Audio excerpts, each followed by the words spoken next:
quienes deseen participar de la fotografía oficial de esta actividad, solicitamos puedan prender por un momento sus cámaras, por favor.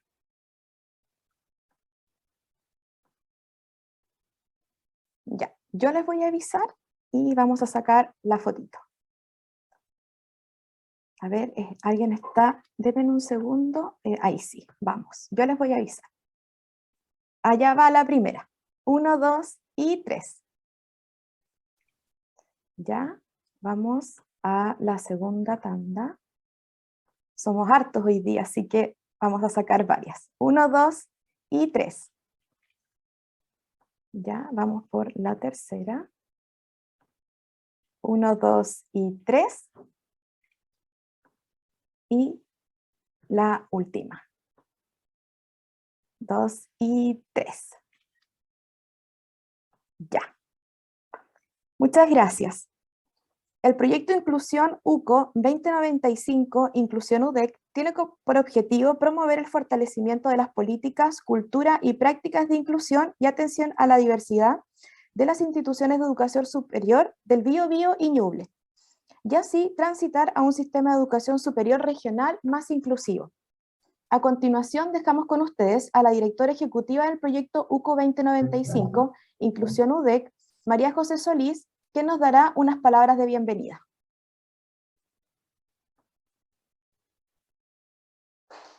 Ahí sí.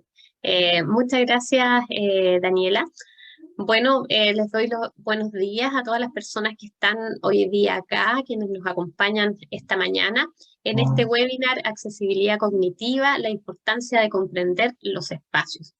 Este webinar es organizado en el marco de la visita internacional del especialista en el área, Berta, ¿cierto?, que está aquí con nosotros. Ella es arquitecta española, presidenta de la Asociación para la Comprensión Fácil de Entornos y Edificios. En nombre de la Universidad de Concepción, entonces, le damos la bienvenida también a Berta y agradecemos el querer compartir y participar con nosotros. El proyecto de Inclusión UDEC desarrolla acciones que permiten avanzar hacia universidades inclusivas a través del establecimiento de distintas estrategias en cuanto a políticas, prácticas y cultura que fortalecen la inclusión y diversidad en todos los espacios y principalmente en los vinculados con instituciones de educación superior. Por lo anterior, bueno, y como equipo, estamos trabajando colaborativamente con integrantes de la comunidad universitaria de Biobío y Ñuble en articulación de actividades e instancias que puedan potenciar la difusión e instalación de temas vinculados con la inclusión y con la diversidad. En este sentido, este seminario virtual sobre accesibilidad universal es el resultado de esto y nos permite lograr el propósito de concientizar a la comunidad en las temáticas que estamos trabajando. La accesibilidad y el diseño universal son conceptos cuya importancia y significado son aplicados en mayor medida en distintos espacios académicos y laborales. Sin embargo, hay que tener presente que la mayoría de las veces se asocian más a discapacidades de origen física y no así, en muchas ocasiones, a las que sean de tipo intelectual o cognitiva.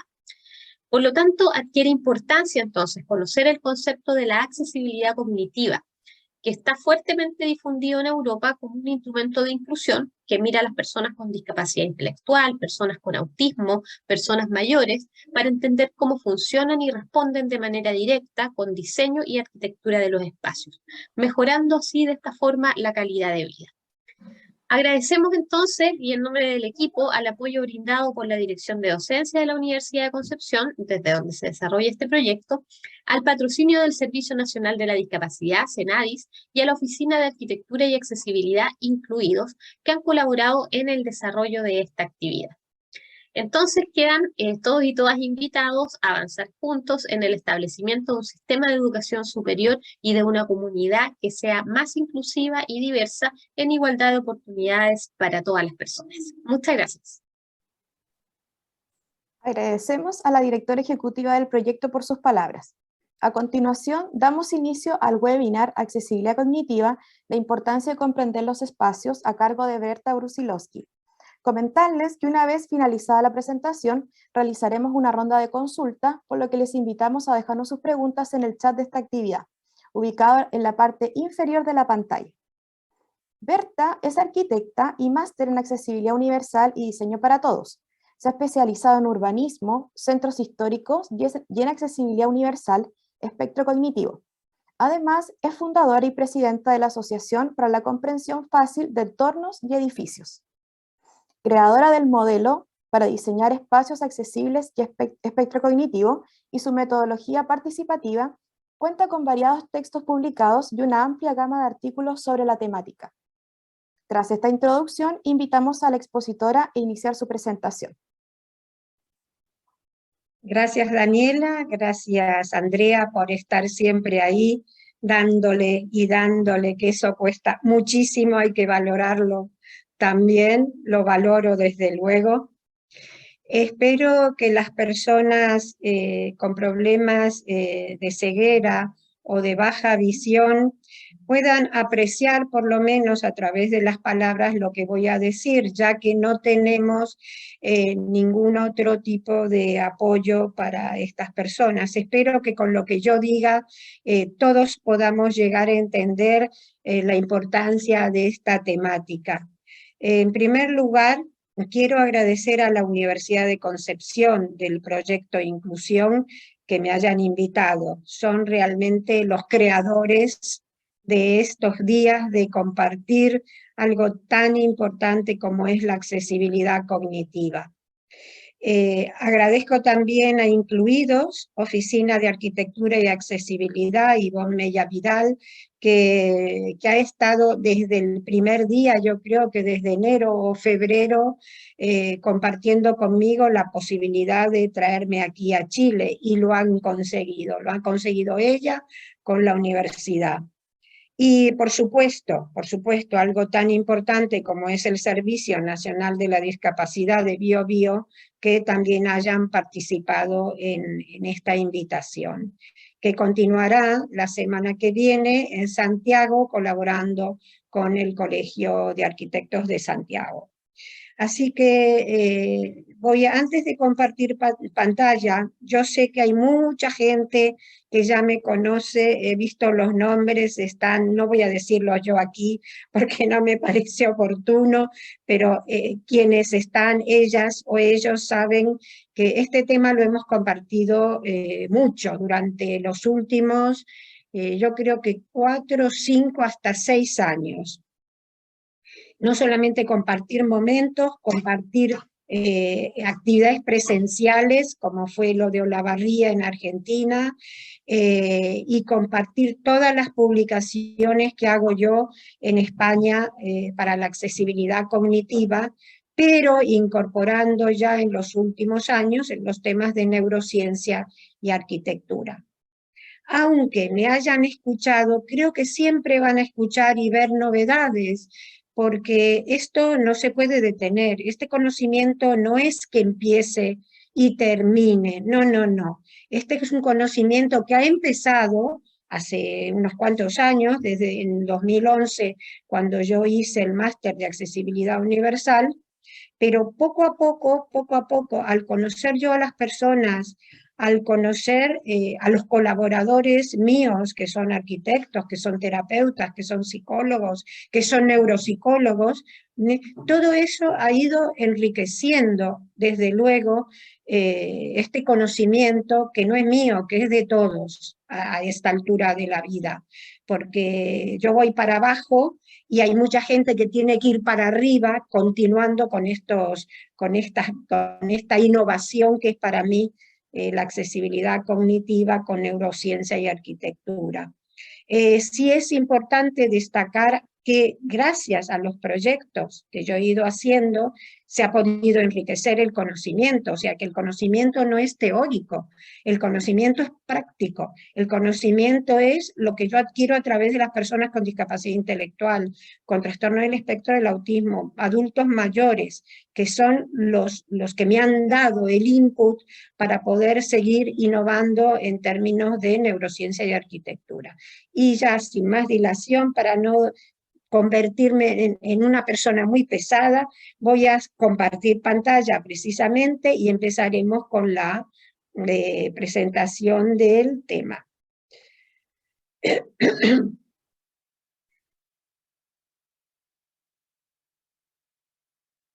Andrea, mira, es que me está tapando esto, me está tapando y quiero ponerlo en la pantalla completa. Vale, perfecto. No, bueno, quítalo, sí. Bueno, también quiero agradecer a Andrea que está aquí ayudándome, que me va a ayudar en todo cuando tenga dificultades, que seguro que a lo largo de la presentación alguna va a aparecer.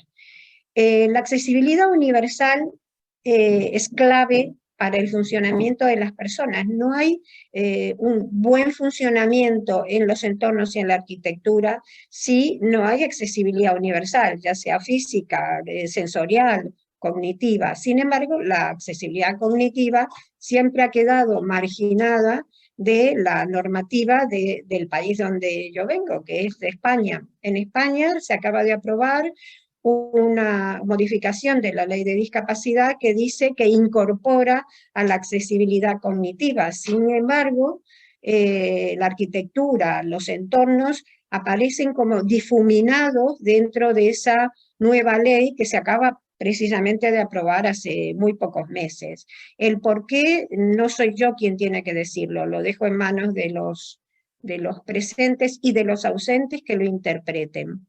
Así que yo me voy a centrar, dado que hay tanta normativa sobre accesibilidad universal física y sobre sensorial, me voy a centrar en el espectro cognitivo.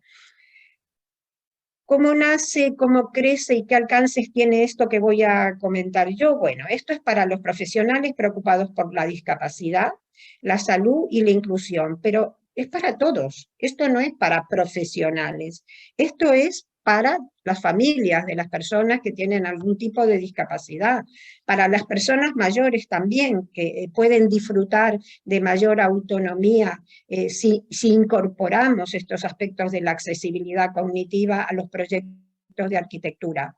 Y entonces, ¿qué es lo que hago yo? Yo creo un sistema de apoyos, que es el diseño de entornos y arquitectura, como un sistema para otorgar fortaleza a las personas. ¿Por qué es un sistema de apoyos? Porque no es solamente un elemento aislado o varios elementos aislados. Es un sistema cohesionado para dar apoyos y que eso otorga fortaleza a las personas para que puedan ser autónomas y más independientes y se sientan, desde luego, desestresadas en el entorno y en la arquitectura. Voy a hablar del nacimiento, que es el modelo para diseñar, y su metodología inclusiva. El modelo nace para personas con discapacidades intelectuales o del desarrollo, porque es lo primero que me llamó la atención a mí, porque cuando yo hice el máster en 2011 no me dieron ninguna noción de cómo era un modelo para diseñar para personas con discapacidades intelectuales. ¿Qué particularidades tenían tanto las personas como la arquitectura debía tener para que las personas pudieran ser más autónomas? ¿Cómo crece? Es el sistema de apoyos con sus indicadores. Vamos a hablar de los indicadores de accesibilidad cognitiva y cómo esto avanza con un índice de accesibilidad que permite evaluar los entornos para decir, ¿somos entornos accesibles desde el punto de vista cognitivo o no? Finalmente, en los últimos años, yo hago investigación en neurociencia y arquitectura. ¿Por qué? Porque me llama tanto la atención el comportamiento, sobre todo la neurología de la conducta de las personas, que, bueno, no tengo más remedio que seguir investigando y trabajar en neurociencia y arquitectura. Y atención, yo no lo llamo neuroarquitectura, lo llamo neurociencia y arquitectura porque realmente la base de mi conocimiento es la neurología de la conducta de las personas. ¿Cómo funcionan las personas? ¿Qué pasa en nuestro cerebro? ¿Para qué usuarios forman parte de este modelo? Personas con discapacidades intelectuales o del desarrollo, mayores, con sin deterioro cognitivo, porque las personas mayores, y yo soy mayor, siempre tenemos algún pequeñísimo deterioro o en algunos casos no tan pequeñísimo. Entonces, hay personas con daño cerebral adquirido, que pueden ser personas mayores o también niños en la infancia. El daño cerebral adquirido puede aparecer en la infancia. Y sobre todo es importante este modelo desde la perspectiva del aprendizaje del hábitat de los niños. Sobre todo también puede influir en personas que pasaron el COVID-19, porque muchas de estas personas quedaron con pequeñas lesiones cognitivas. Y no solamente para esto, para todas las personas que se bloquean ante espacios complejos y tienen problemas de orientación espacial. Aquellos que sugieren que no se pueden establecer indicadores o estándares para el diseño están equivocados, porque la neurociencia nos ha abierto los ojos. Las funciones neurológicas nos dicen cómo hay que diseñar. Por eso hablo yo de neurología de la conducta o del comportamiento. ¿Y mediante qué? Mediante el tratamiento de las formas, la organización, la redistribución de funciones internas y el apoyo de mensajes que se logra, con esto se logra un alto nivel de ajuste entre ¿qué? Entre las funciones neurológicas y el hábitat, es decir, la arquitectura crea un sistema espacial de apoyo. Vamos a hablar primero cómo empecé yo a trabajar. Pues yo empecé a trabajar pensando nada más que en la orientación de las personas, porque de alguna manera tenía que tomar un punto de inicio en mi metodología de accesibilidad cognitiva, en mi sistema de apoyo. Mi sistema de apoyo se basó en el inicio, en aspectos de la percepción relacionados con la orientación de las personas. Como dicen algunos autores, hay escasos matices o procesos que diferencian ambos procesos de funcionamiento humano, entre la orientación y la navegación. ¿Por qué? Porque la orientación nos dice lo siguiente, que para desplazarse es necesario disponer de los sistemas necesarios para esto, para poder orientarnos. ¿Qué quiere decir esto? Es saber qué dirección hay que tomar.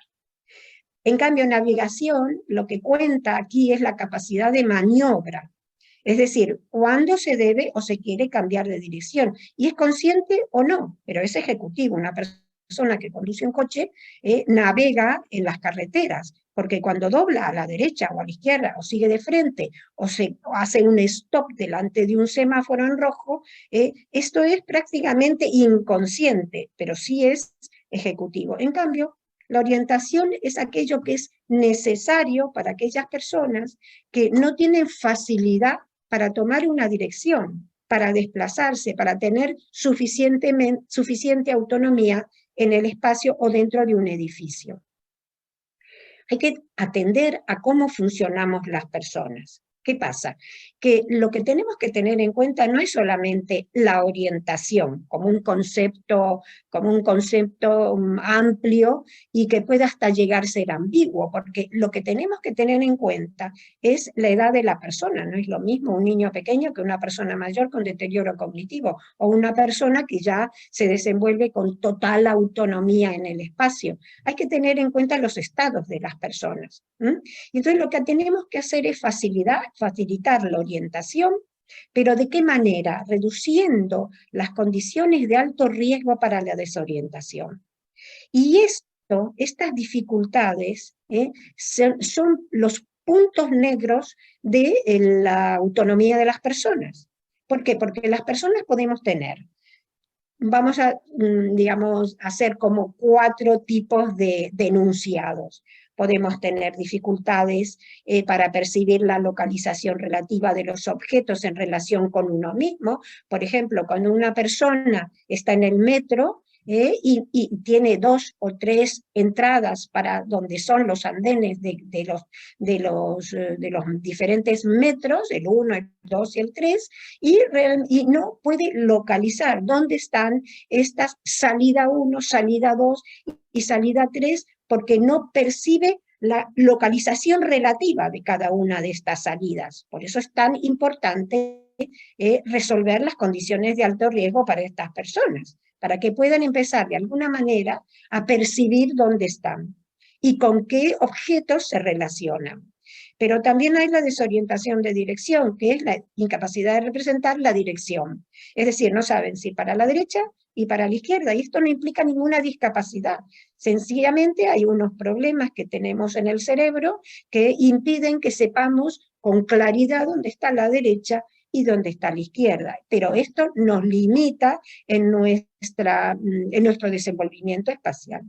También hay personas que tienen incapacidad para tomar como base los puntos de referencia circundantes, y en este caso, por eso es tan importante la arquitectura, porque los puntos de referencia circundantes son elementos de la arquitectura, como vamos a ver ahora. Y esto ya es más complejo, es la dificultad para aprender y recordar relaciones topográficas entre puntos de referencia, que a veces cuando hacemos un test a personas mayores, los test de laberinto que se hacen en laboratorio, nos dicen que esa persona tiene dificultades para recordar relaciones topográficas. Sin embargo, cuando esta persona va a la calle, se orienta por elementos conocidos como son una parada de autobuses o una farmacia. Esto es, vamos a ver cómo lo llamo, la base de mi modelo para diseñar espacios accesibles espectrocognitivos. ¿Por qué? Yo lo llamo rutas de acceso, pero ¿de acceso a qué? Para orientarnos, tomar una dirección, llegar a un destino. Hay varias rutas que puede tomar nuestro cerebro, porque es nuestro cerebro el que toma una dirección, es nuestro cerebro el que se orienta. Entonces, hay varias rutas que puede tomar nuestro cerebro para llevarlas a cabo, y suceden en diferentes regiones cerebrales. Espero que esto quede clarísimo, porque esto realmente es la base del modelo para diseñar espacios accesibles. La ruta espacial es el espacio, la arquitectura, la que orienta y direcciona. Es la organización de las formas, los colores y las relaciones de los diferentes espacios que hay dentro de la arquitectura. Y esto sucede en nuestro cerebro, en la zona parietal, en la región parietal y occipital. Recordar que la occipital es la que recibe la información visual, y la parietal es la que reorganiza todo esto, porque la parietal es donde está precisamente la organización y el desenvolvimiento espacial, ¿vale? Es uno de los aspectos de las regiones más importantes que se refiere a los aspectos espaciales. Pero ¿qué pasa? Que la ruta espacial a veces no es reconocible, ¿vale? Entonces, ¿qué hacemos? Tenemos que recurrir a rutas léxicas o escritas y también sonidos, donde la que orienta es la palabra, ya sea con sonido, la palabra hablada, o la palabra escrita. Entonces, esa palabra que orienta y direcciona sucede en otra región del cerebro, que es la temporal y la occipital. Pero, ¿qué pasa? Que volvemos a la occipital, porque es la visual. Sin embargo, la temporal es fundamental, porque es donde está, ¿qué cosa? Algo tan importante para las personas como es el lenguaje, porque el lenguaje es fundamental de los seres humanos. Quien tiene lenguaje se comunica, quien no tiene lenguaje tiene que acceder a otros elementos para comunicarse. ¿Y cuáles son estos elementos? Los de la ruta gráfica. El material gráfico o las señales son las que orientan o direccionan, y esto sucede en la parietal y en la occipital.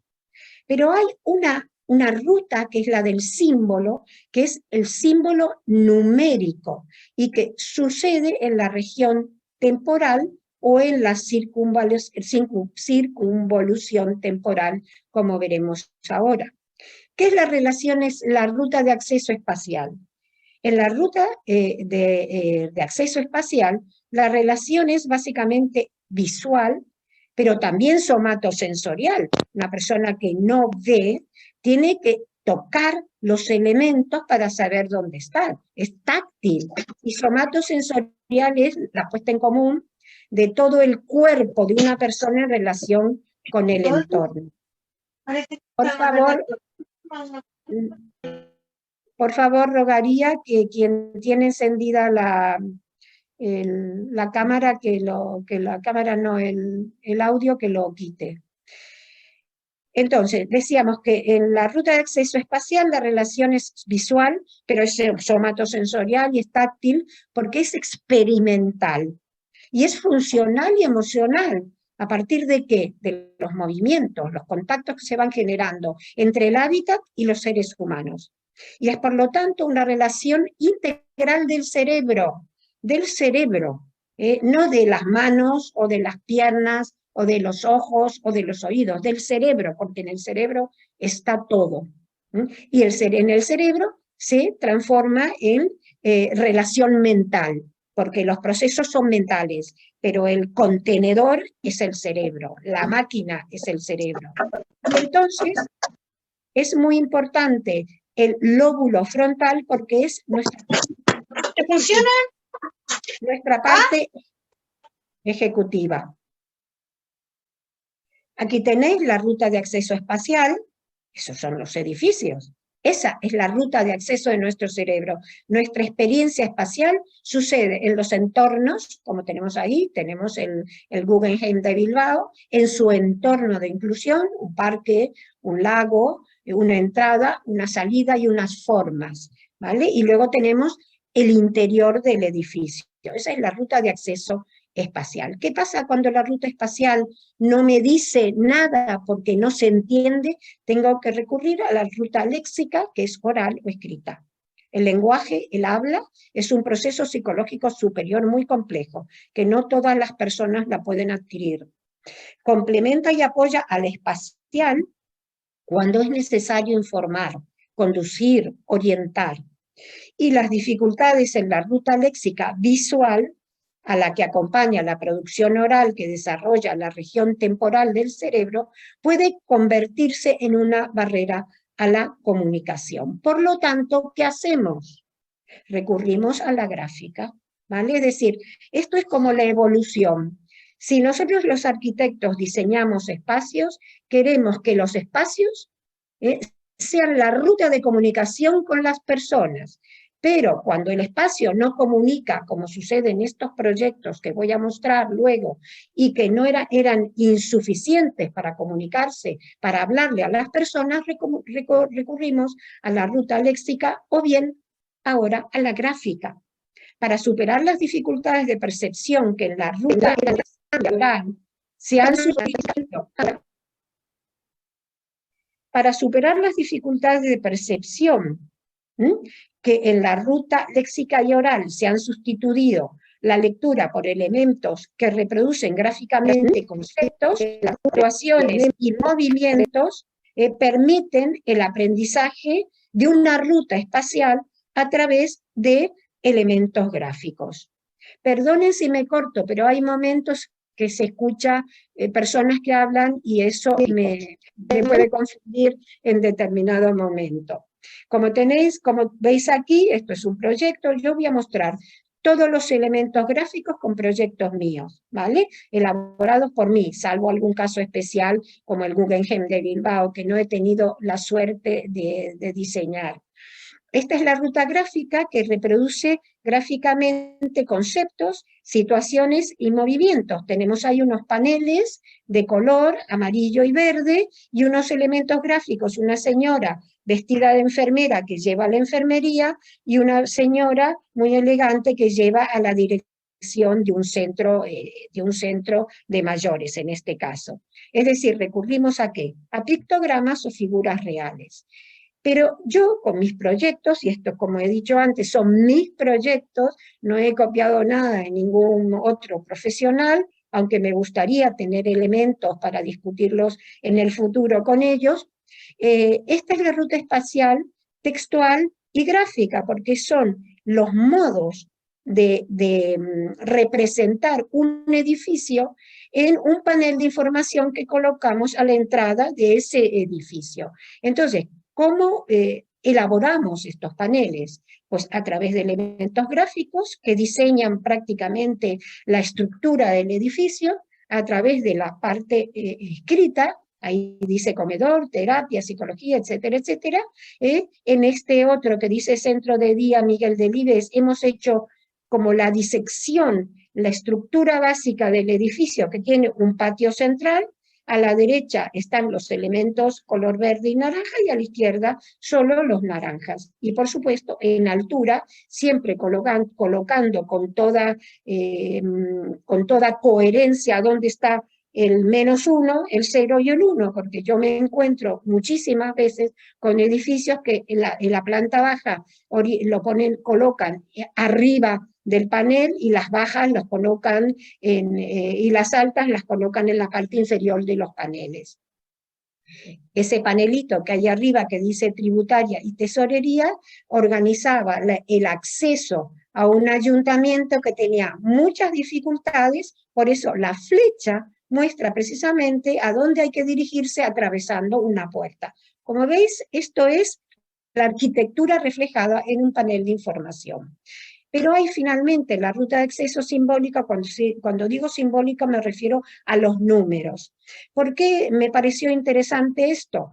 Pues porque hay una zona del cerebro que se denomina giro temporal, que se ha identificado como un área vital en lo que respecta a un procesamiento sencillo del campo visual. Un señor, profesor asociado de neurología de la Universidad de Stanford, José Parvizi, demostró por primera vez la existencia de un grupo de neuronas en el cerebro que se especializa en el procesamiento de los números.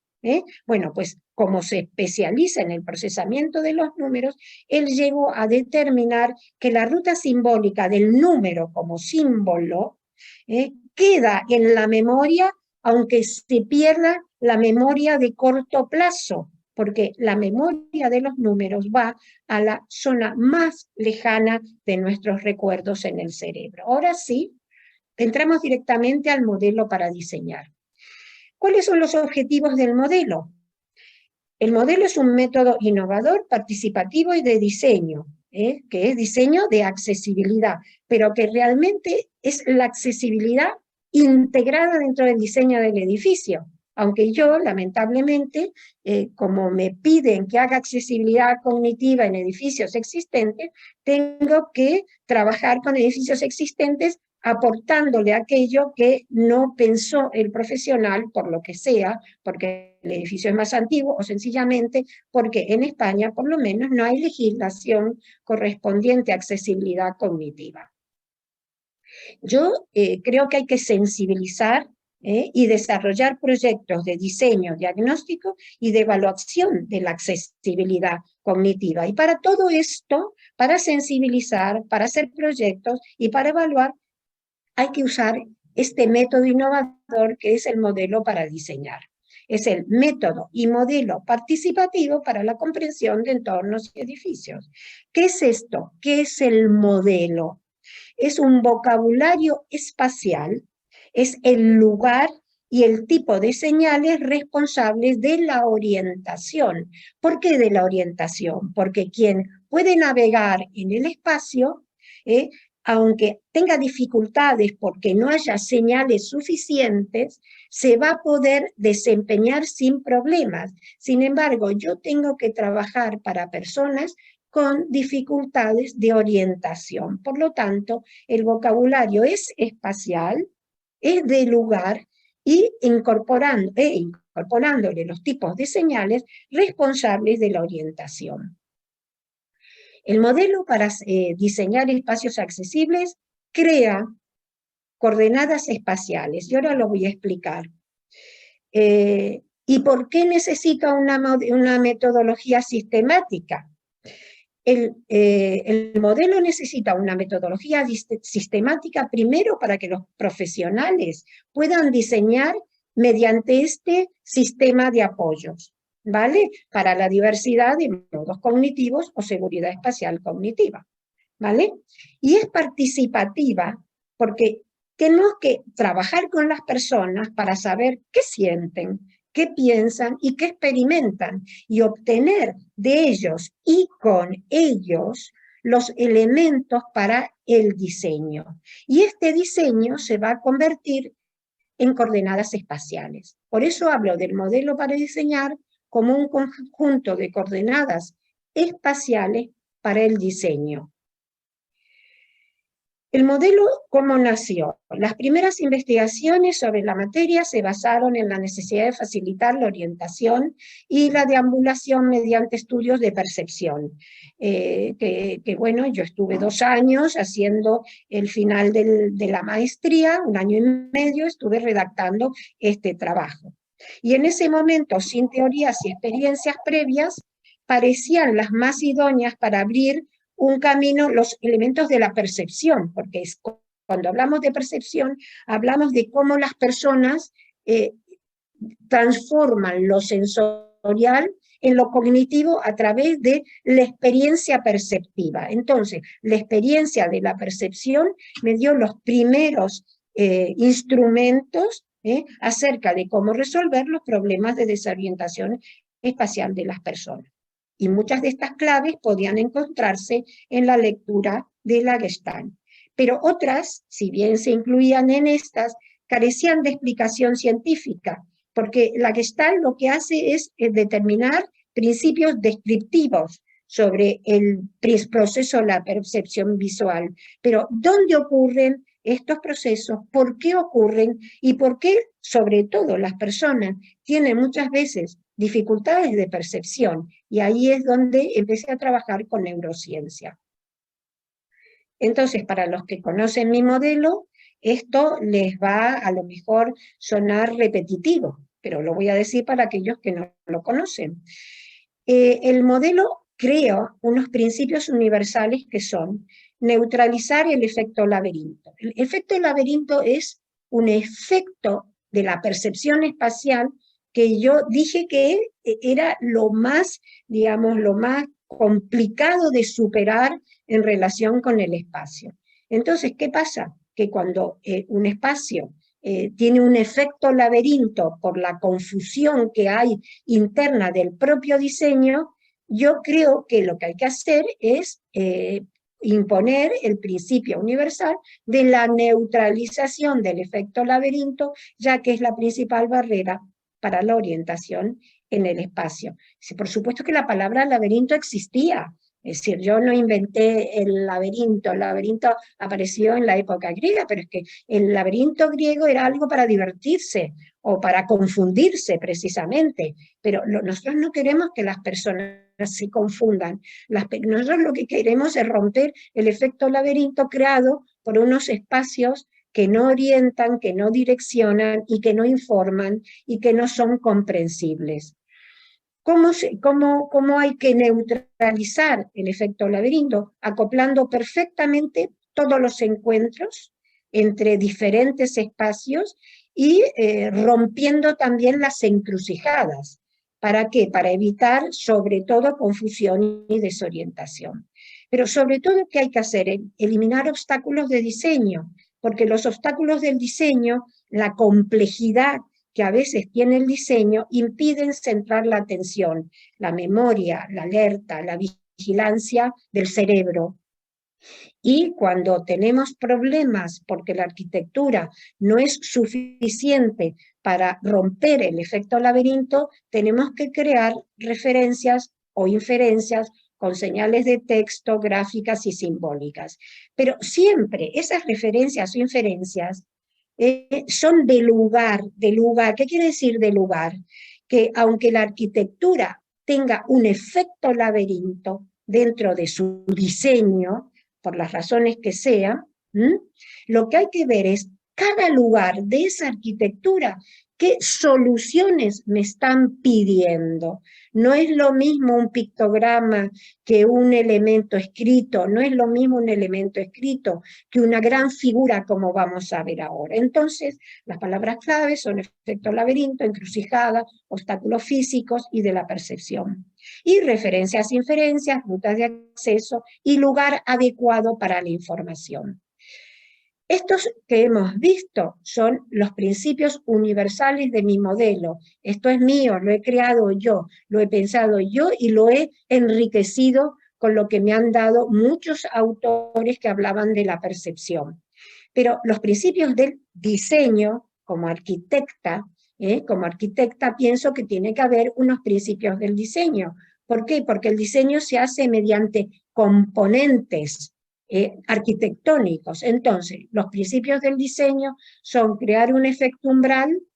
¿Qué quiere decir un efecto umbral? Es que en espacios longitudinales hay que marcar distancias para evitar alteraciones visuales, emocionales y mantener la información en la memoria, que nos dura muy poquito tiempo. En la memoria de trabajo, no sé si vosotros sabéis que la memoria operativa o de trabajo dura escasos segundos en el cerebro y por lo tanto, cuando yo estoy abajo en mi casa, en la planta baja, y quiero subir a buscar un libro que está en la planta alta, cuando llego arriba ya no me acuerdo de que yo subí a buscar un libro. Por lo tanto, si en el camino, en un edificio, se colocan marcadores y distancias orientadoras, voy a evitar que la memoria pierda esa información y me mantenga permanentemente al tanto de lo que yo estoy deseando encontrar. ¿Qué quiere decir efecto agrupación y segregación? Es otro principio del diseño. Si yo quiero que algo resalte, lo tengo que hacer resaltar, como veremos ahora. Por ejemplo, frente a un grupo de colores, una pantalla blanca, coloco un elemento rojo o verde, y esto es la segregación de la pantalla blanca del elemento rojo o verde. ¿Por qué? Porque el efecto agrupación y segregación es un importante fenómeno de la percepción visual como organizador visual. Y las formas son fundamentales también, ¿vale? Crear referencias con la forma, con la semántica, el significado de las formas. ¿Por qué? Porque el diseño debe ser resultado de forma, función, imaginación, creatividad, y se procurará que la semántica de esas formas exprese algo, sea orientadora, no se haga porque sí. Aquí tenemos el modelo, todos estos son proyectos. El de la cesta no es un proyecto mío, pero las fotos de arriba sí son como adaptamos una universidad en La Salle, en Madrid, creando efecto umbral. ¿Qué pasa? Que los alumnos querían llegar al aula a 12 o a 11 y no sabían nunca dónde estaba. Entonces hemos creado efectos umbrales en dirección hacia las aulas y de salida hacia la puerta del edificio. Si esto es importantísimo, siempre si hay entrada tiene que haber salida. Y tenemos que colocarlo para que las personas no pierdan esa orientación que en casos de emergencia es fundamental. Entonces, creamos el efecto umbral, agrupación, segregación, el amarillo en este caso, por ejemplo, se destaca respecto de los cuadrados azules. Y sobre todo referencias e inferencias con las formas. Esa cesta no es una cesta, es un edificio de oficinas de una fábrica de cestas, que es un edificio americano de Estados Unidos, que se les ocurrió hacer un edificio con forma de cesta para que la referencia a la forma signifique que eso es una fábrica de cestas. Y esto es lo más importante del modelo, porque son los componentes del diseño. Vamos a ver, nosotros tenemos que organizar desde el punto de vista formal y funcional los edificios. Cuando no están correctamente diseñados, porque tienen, digamos, errores en el diseño, y porque sí hay edificios o entornos que tienen dificultades de orientación, porque tienen errores en su diseño, lo que tenemos que hacer es como recuperar esa estructura. ¿Y cuál es esa estructura? Básicamente, lo primero que tenemos que ver es cuál es esa organización, ya sea de formas o funciones. ¿Qué funciones ocurren ahí? Pues en ese gráfico dice que hay fisioterapia, que hay psicología, que hay terapia, que hay sala multisensorial. Esto es un centro de día de mayores. Entonces, lo primero que hicimos fue organizar desde el punto de vista funcional las relaciones y ver si había fallos en las relaciones y reajustar las relaciones, porque cuando el funcionamiento de un edificio no es correcto, es, por ejemplo, cuando en lugar de poner un elemento de información a la entrada de un edificio, colocamos unos baños, la gente no se puede informar porque no va a ir a informarse a un baño, tiene que informarse en un centro de información. Bueno, es que hay muchos edificios que no tienen centros de información, ¿vale? Entonces, la organización funcional es determinante del funcionamiento de un edificio. Y para eso, ¿qué tenemos que detectar? Los nodos, los circuitos y las sinapsis espaciales. Un momento, perdón, que me están pidiendo. Ah, perdón, me están diciendo si necesito agua. Vale, muchísimas gracias, Andrea. Tengo agua, gracias. Perdón. Y gracias, Andrea, por estar preocupada. Bueno, entonces decíamos que ¿cómo vamos a organizar el desenvolvimiento espacial de ese edificio? Tengo que identificar los nodos. ¿Y cuáles son los nodos? Los nodos son los centros focales, ¿vale? Entonces, los nodos son de acceso. El nodo de acceso, si no recibe, si no informa y no orienta, no es nodo de acceso, es encrucijada. Y ahora lo vamos a ver en los indicadores de accesibilidad cognitiva. El nodo de acceso tiene que recibir, informar y orientar, y para eso tiene que tener un diseño especial para recibir, informar y orientar. Los nodos en secuencia, ¿qué son? Pues nodos son centros focales que van apareciendo a lo largo de los distribuidores del edificio.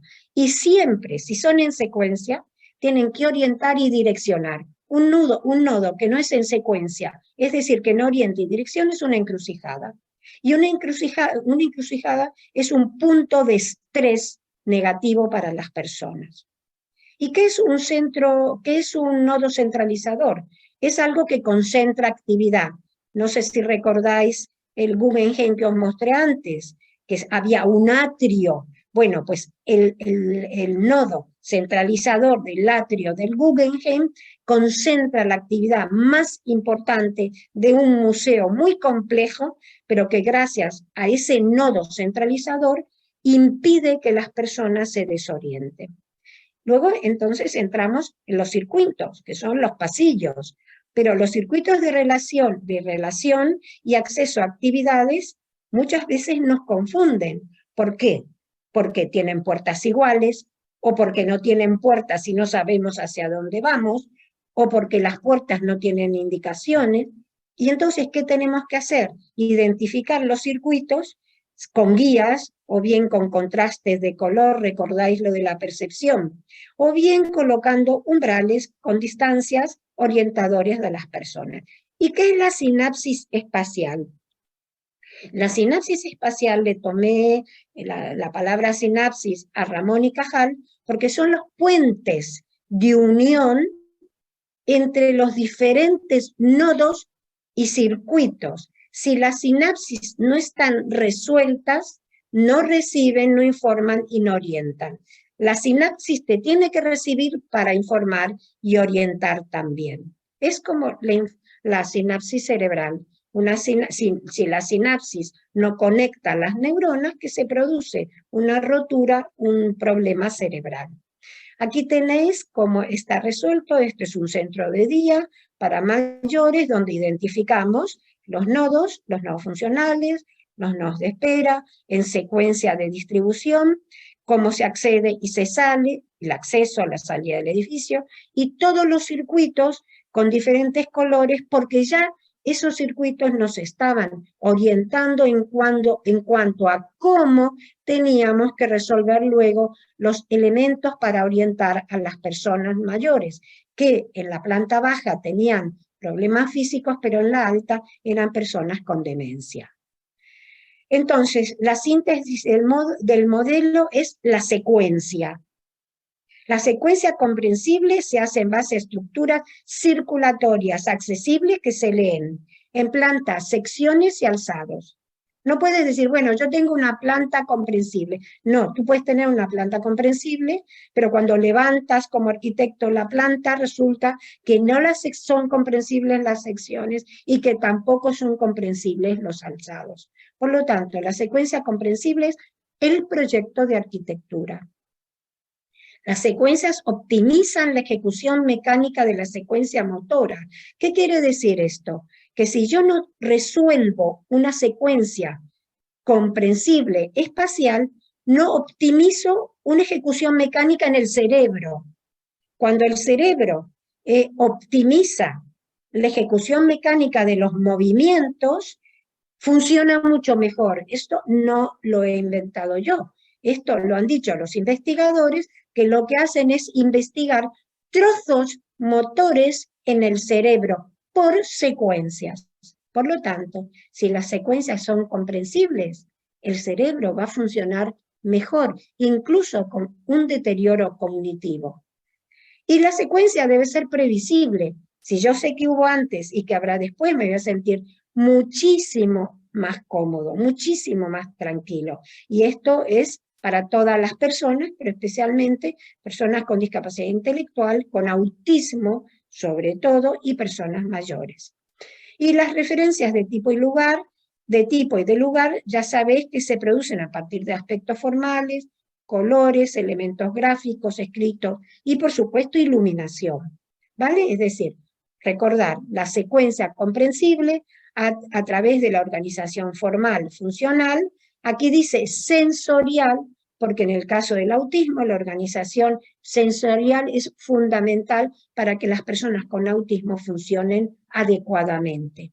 Y las relaciones a través de nodos, circuitos y sinapsis espacial. Y como veis aquí, esta es la síntesis del constructo del sistema espacial de apoyo hecho en base al modelo para diseñar espacios accesibles, donde vemos aquí relaciones para la seguridad, nodos, circuitos y elementos que no son espaciales, que son elementos escritos, gráficos y los símbolos. Y a la izquierda, ¿qué veis? La organización funcional del edificio que tengo yo como arquitecto que decidir previamente a establecer todas estas relaciones para la seguridad espacial. Lo de abajo lo voy a dejar para luego. Entonces, la metodología participativa nace del modelo trabajando con personas con discapacidad intelectual. ¿A través de qué? Trabajando con usuarios con discapacidad intelectual, lectura fácil en las guías de información, capacitaciones para las personas con discapacidad intelectual, haciendo con ello las evaluaciones y el posterior diseño, y todo este conjunto da como resultado una publicación de un índice de accesibilidad cognitiva.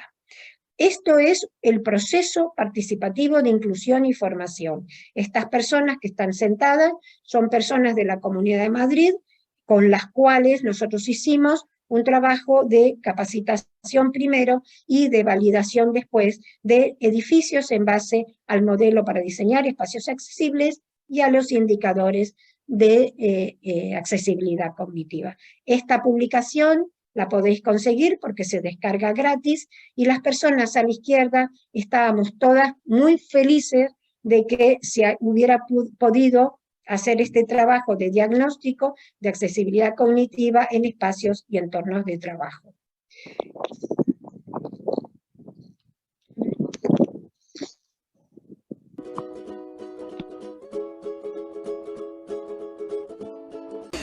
Primer objetivo, padrón. A por ello. Entonces vamos al padrón, que es un sello que te ponen en una hoja para que te empadrones como que vives aquí, ¿no? Vale, entonces... No lo sabemos dónde está.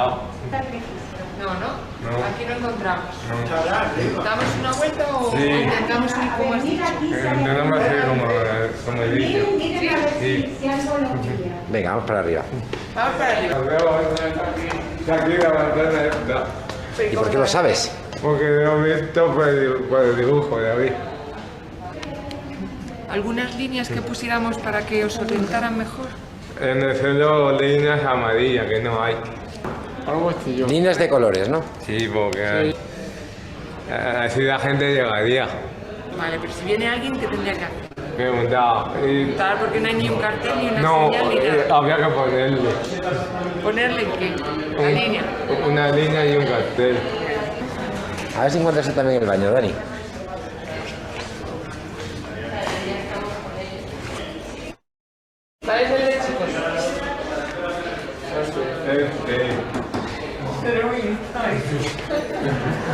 Porque te ha dicho Dani, ¿qué dices? ¿Y el de, Lo he visto yo antes. Ah, que lo has visto. y el de chicas? ¿Cuál es el de chicas? Este. ¿Y por qué lo sabes, Dani? Bueno, como le ponemos en el cartel de señora. O sea, porque sabes leer. Lo de la flecha,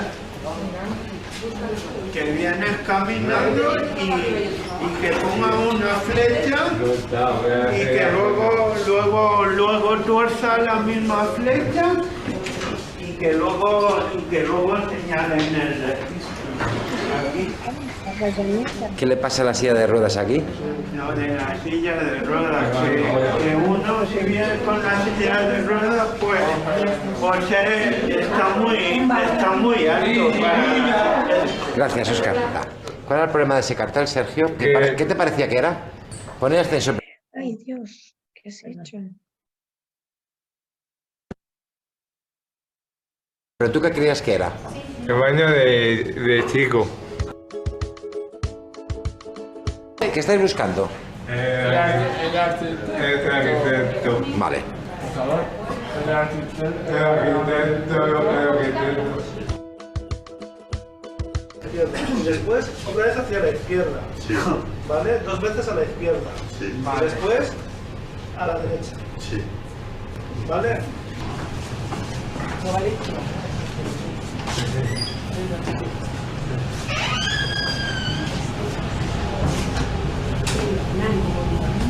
No puedo. Seguimos a ver qué hay. Emma, yo creo que está por aquí. ¿Tú crees? A ver. Qué difícil de llegar, ¿verdad? No hay carteles, no hay nada. ¿Qué creéis que falta para poder llegar a este sitio? Carteles, porque solo hay Mira, arquitecto. Arquitecto, por fin. ¡Vamos! Os ha costado, ¿verdad? Ahí. ¿Seguro? Sí. ¿Seguro? ¿Y por qué sabes qué es esto? ¿No que sabes qué es esto? A ver. Por esto. ¿Y ahí qué pone? Si tú no sabes leer. Por el dibujo por el de abajo. Por lo de abajo. Ahí pone horario de visitas. Por el dibujo, David. No hay ningún dibujo. ¿Qué le pasaba a la oficina de arquitecto? Que estamos escondidas, no vez hemos llegado. ¿Pero hay alguna señal que lo indique? No. No. No. ¿Y hay algún obstáculo sí que habéis encontrado? 2 baños y yo dibujo con la flecha. ¿Para eso para qué? ¿Esa flecha de qué? ¿Qué te está indicando? El baño. Eso te está indicando el baño, ¿no? Sí. Si el salón de plenos está allí, ¿dónde pondríais el cartel grande? Ven aquí, Óscar, ven. Pondría aquí carteles porque a veces en los hospitales y eso hay carteles aquí, hay flechitas para que te indiquen. Como un caminito. Sí, Como un el caminito. salón de pleno. Vale. Muy bien. Y luego en las paredes pues pondría más carteles o más flechitas en las paredes para que te vayan indicando, como por ejemplo Rayitas. para que te vayan indicando dónde está El salón de pleno.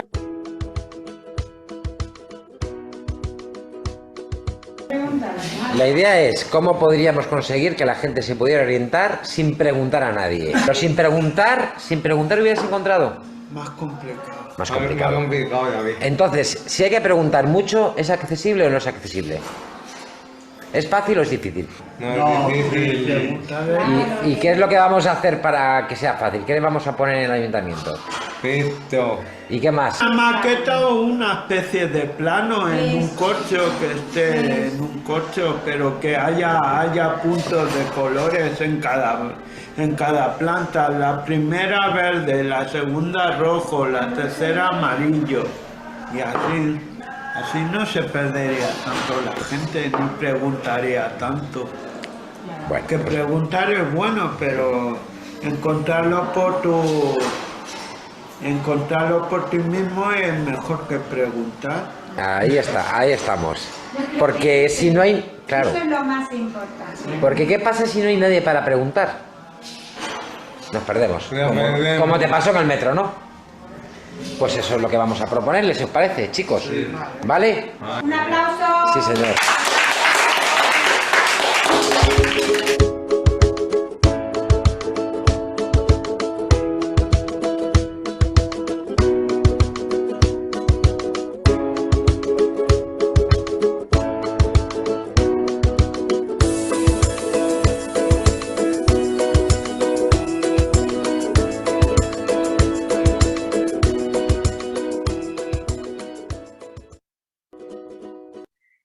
Bueno, creo que esto ha sido como muy, muy gráfico, es decir, ¿se puede trabajar con personas con discapacidad intelectual?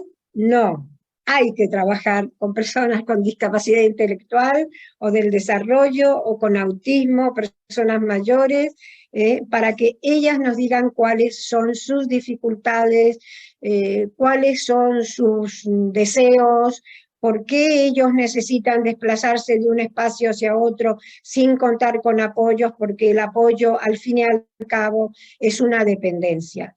Entonces, ahora pasamos al punto siguiente. ¿Es posible establecer un sistema de evaluación del comportamiento de las personas? Porque los indicadores de accesibilidad cognitiva son indicadores para saber cómo se comportan las personas en su deambulación en entornos y edificios. ¿Para qué? Para garantizar su autonomía. Entonces, ¿es posible establecer un sistema? Sí. ¿Mediante qué? Mediante un sistema de apoyos, mediante la organización formal y funcional ¿de qué? De nodos, circuitos y puentes o enlaces, mediante una semántica clara que sea coherente con la organización del edificio, su forma y sus funciones, siempre teniendo en cuenta que el edificio tiene que estar identificado, porque si no, no vamos a poder acceder, la puerta principal identificada, que tiene que haber unidad gráfica o de texto, y siempre tiene que haber ausencia de interferencias visuales y físicas de la percepción, y secuencias sin fracturas, que no haya puntos negros o encrucijadas. Esto es una síntesis muy sintética de los indicadores. Los indicadores de accesibilidad cognitiva se puede afirmar que han mostrado su eficacia para determinar si un edificio es cognitivamente accesible o no, ya que un aumento en su puntuación coincide con el aumento de la continuidad en la secuencia. ¿Recordáis la importancia de la secuencia en el cerebro de la accesibilidad? Lo que veis ahí es una monografía donde está publicado con descarga gratis el estudio de indicadores de accesibilidad cognitiva en entornos y edificios coordinado por Rosario Valdivielso en la Universidad de La Salle en Madrid, y que lo llevamos a cabo un grupo de arquitectos con estudiantes de la Universidad de La Salle y 35 personas con discapacidades intelectuales o del desarrollo. Y aquí tenéis un esquema, que por supuesto es nada más que un esquema, porque esto está en la publicación que se llama Índice de Accesibilidad Cognitiva. Si me van a entregar ahora el libro y os voy a mostrar, aunque lo tenéis luego, ¿vale? No sé si lo veis, espero que se vea. Es el libro de accesibilidad, de los indicadores o índice de accesibilidad cognitiva, que en este caso es en papel, pero que también está publicado en ebook. Entonces, ¿qué hacen, ¿qué hacen los indicadores? Hay 28 indicadores donde te exponen, con respecto al entorno, se reconoce el edificio, la semántica es clara, si hay espacio exterior o puerta, la puerta destaca. Bueno, no voy a seguir adelante porque es muy complejo, hay que leerlo con mucho detenimiento, hay que analizar cada uno de estos indicadores, saber si realmente existen esos indicadores o no existen. Por ejemplo, nodo direcciona en secuencia. Entonces dice, el nodo se identifica en todos los circuitos sin problemas. ¿Qué significa eso? Que hay accesibilidad. Se identifica en algunos espacios, pero que no se identifica en otros. Pasamos al siguiente, se identifica con dificultad. Lo muestro aquí con la flechita. Se identifica con dificultad desde y hacia el espacio. Y aquí dice, se identifica pero no direcciona. Y no hay nodos que direccionan. Y esto es el 0 accesibilidad cognitiva. Y así, cada uno de los elementos, nos vamos a la sinapsis, nos vamos al circuito accesible, y esto lo tenemos que hacer para todos los nodos, ya sean de acceso o en secuencia, y para todos los circuitos accesibles, porque aquí dice circuito accesible, que puede ser que resulte que no sean accesibles, cuando no hay ningún tipo de marcador en el circuito.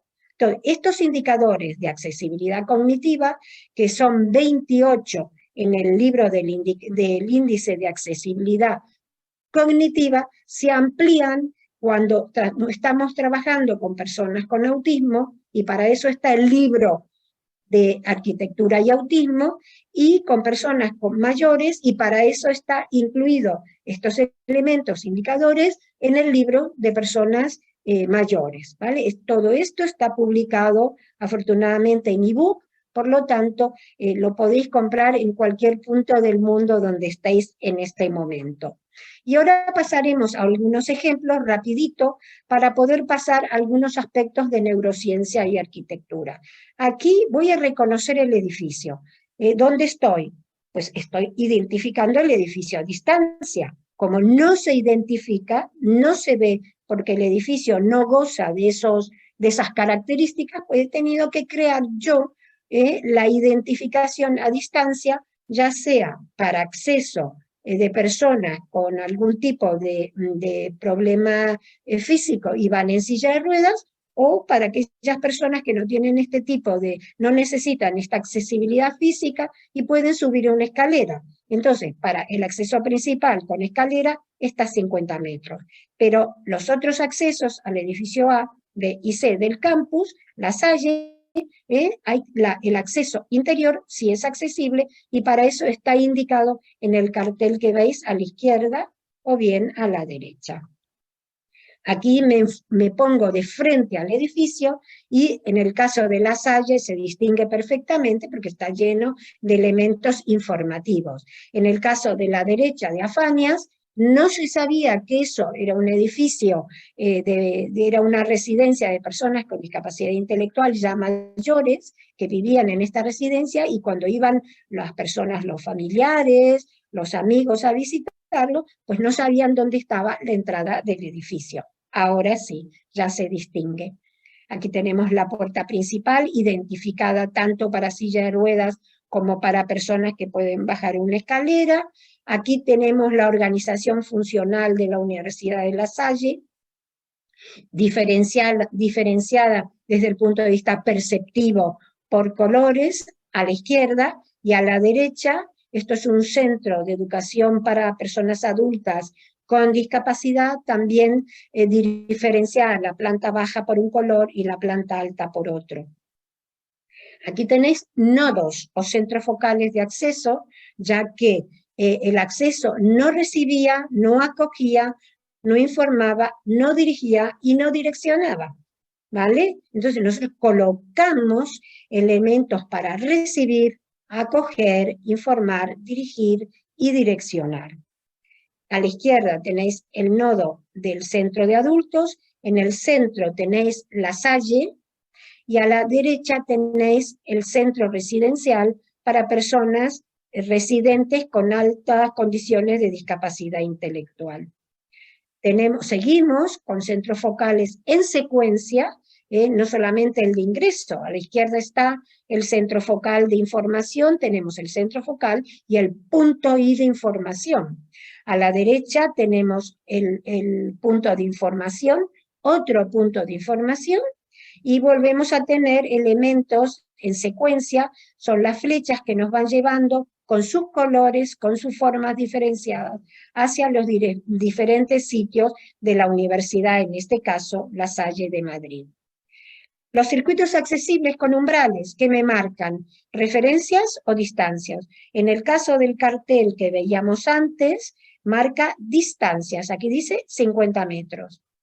En los otros dos casos, que son en el interior del edificio, me referencia lo que voy a encontrar en el hall siguiente, con un color que me lleva al color hall gris, o aquí me lleva al aula 12 o al aula 11 color azul. Estos son guías de continuidad, circuitos con guías de continuidad, basadas en ¿qué?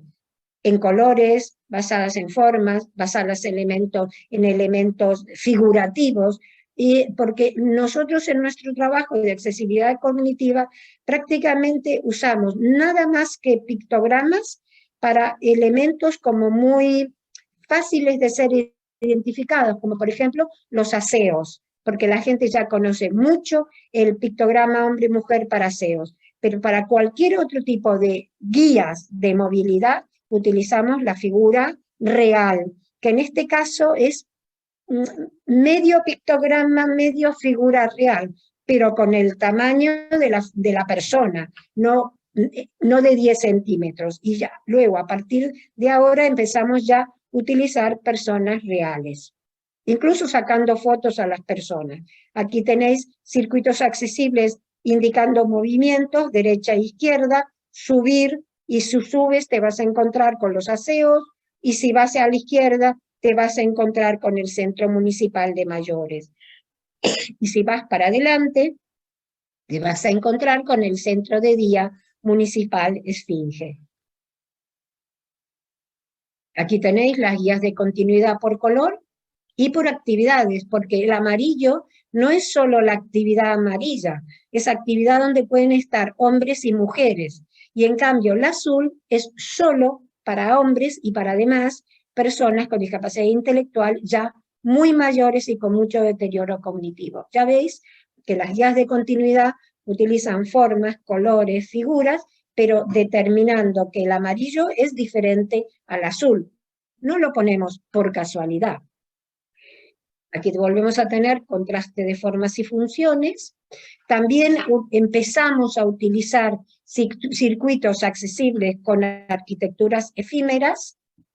Y aquí tenéis los carteles identificados por colores, por pictogramas, por secuencias. Aquí tenéis la sinapsis, que esto es importantísimo, porque este era el centro de día para personas adultas con discapacidad, no, perdón, el centro de educación de adultos para personas que iban, personas con discapacidad. Entonces nosotros teníamos que romper esa dificultad de la sinapsis. ¿Para dónde voy? ¿Para la derecha o para la izquierda? ¿Para adelante o para atrás? Pues aquí tenemos los identificadores en sinapsis que siempre me dicen lo que hay delante, y si me voy a la otra parte de la sinapsis voy a encontrar lo que hay detrás. Es decir, siempre los carteles los hacemos identificando el anverso y el reverso. Aquí tenéis una perspectiva general y espacial de ajustes. Este es el Centro de Educación de Adultos el Centro de Educación de Adultos de Pozuelo, donde a la izquierda tenéis lo que había antes, un pasillo completamente gris y tristísimo, y además que no me conducía a ningún lado, y a la derecha tenéis ya los elementos en una panorámica desde la entrada, que desde la entrada me está indicando que hay en planta baja, que hay en planta alta, por colores, por formas.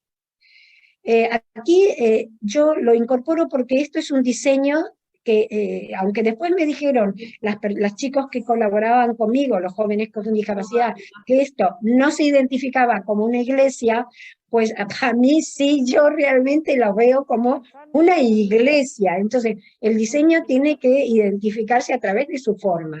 ¿Por qué lo puse? Porque a la izquierda es una iglesia, pero a la derecha, estas ventanitas que veis aquí, son de un centro administrativo que tienen estas personas religiosas.